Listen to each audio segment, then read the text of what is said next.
ನಮಸ್ತೆ ಪ್ರಜಾಮಾರ್ಗ ನ್ಯೂಸ್ಗೆ ಸ್ವಾಗತ. ನಾನು ಪ್ರಕೃತಿ ಪ್ರಭಾಕರ್. ಬನ್ನಿ ಇವತ್ತಿನ ಟಾಪ್ ನ್ಯೂಸ್ ಏನಿದೆ ನೋಡೋಣ.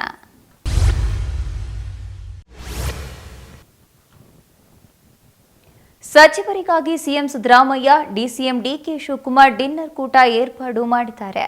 ಸಂಸದ ಡಿಕೆ ಸುರೇಶ್ ಅವರ ಸದಾಶಿವನಗರದ ನಿವಾಸದಲ್ಲಿ ಇಂದು ರಾತ್ರಿ ಭೋಜನ ವ್ಯವಸ್ಥೆ ಮಾಡಲಾಗಿದೆ. ಎಲ್ಲಾ ಸಚಿವರಿಗೆ ಭೋಜನ ಕೂಟಕ್ಕೆ ಡಿಕೆಶಿ ಆಹ್ವಾನ ಕೊಟ್ಟಿದ್ದಾರೆ. ಸರ್ಕಾರಕ್ಕೆ 1 ವರ್ಷ ತುಂಬಿದ ಹಿನ್ನೆಲೆ ಸಚಿವರಿಗೆ ಔತಣ ಕೂಟ ಏರ್ಪಾಡು ಮಾಡಲಾಗಿದೆ. ಇದೇ ವೇಳೆ ಪ್ರಸಕ್ತ ರಾಜಕೀಯ ಚರ್ಚೆ ನಡೆಸುವ ಸಾಧ್ಯತೆ ಇದೆ.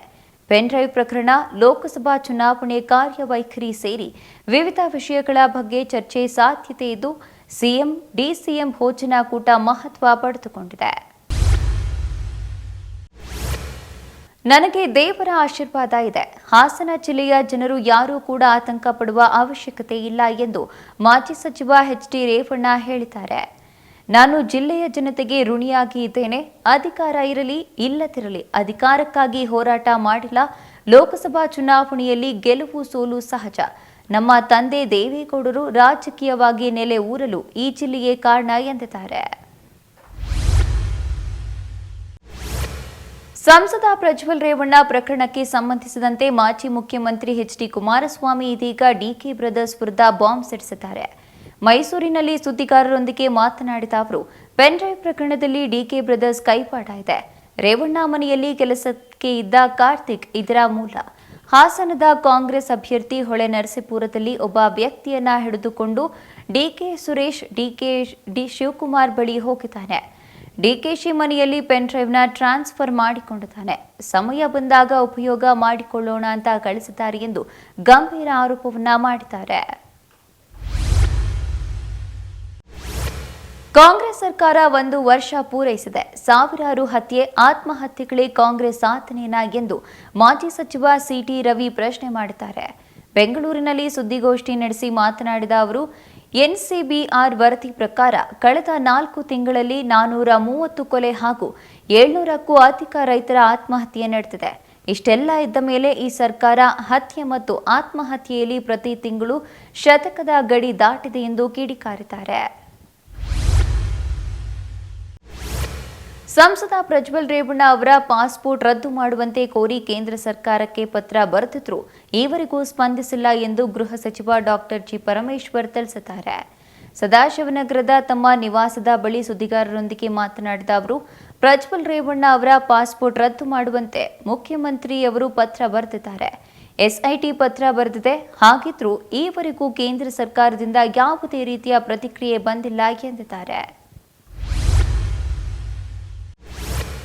ನಾನು ಕೆಪಿಸಿಸಿ ಅಧ್ಯಕ್ಷರ ರೇಸ್ನಲ್ಲಿ ಇಲ್ಲ, ಅದು ಪಕ್ಷಕ್ಕೆ ಬಿಟ್ಟ ವಿಚಾರ ಎಂದು ಸಚಿವ ಸತೀಶ್ ಜಾರಕಿಹೊಳಿ ಹೇಳಿದ್ದಾರೆ.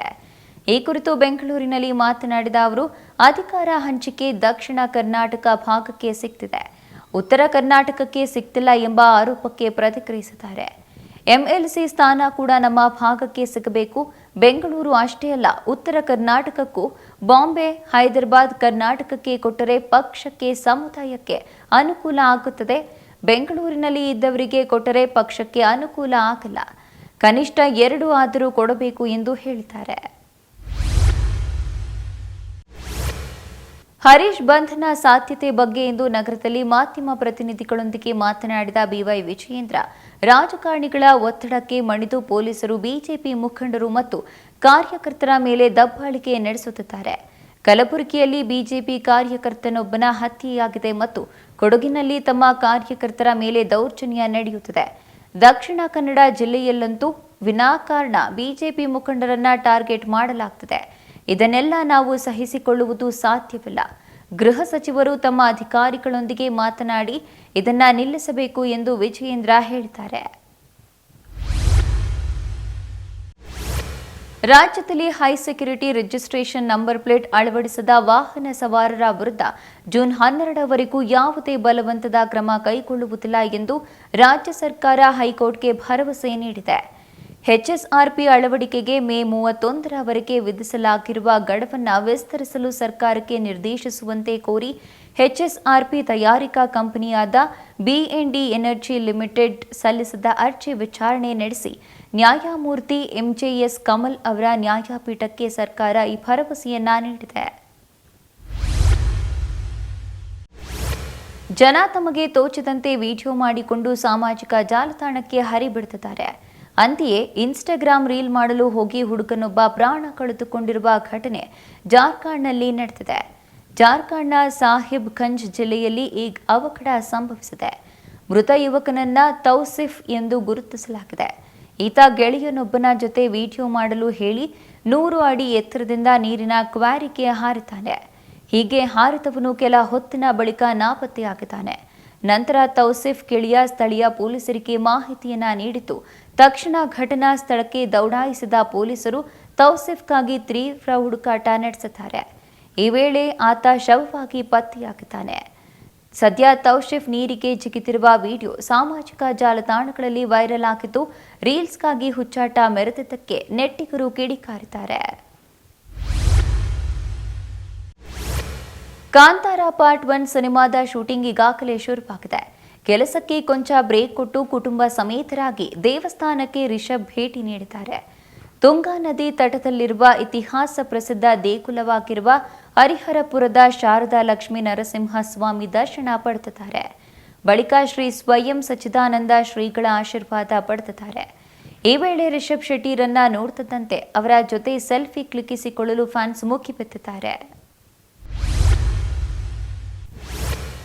ಇದಿಷ್ಟು ಈ ದಿನದ ಟಾಪ್ ನ್ಯೂಸ್. ವಿನೂತನ ಸುದ್ದಿಗಾಗಿ ನೋಡ್ತಾ ಇರಿ ಪ್ರಜಾಮಾರ್ಗ ನ್ಯೂಸ್. ಇದು ಜನಸಾಮಾನ್ಯರ ಧ್ವನಿ.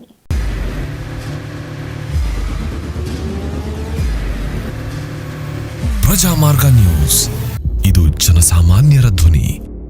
ನಮಸ್ಕಾರ.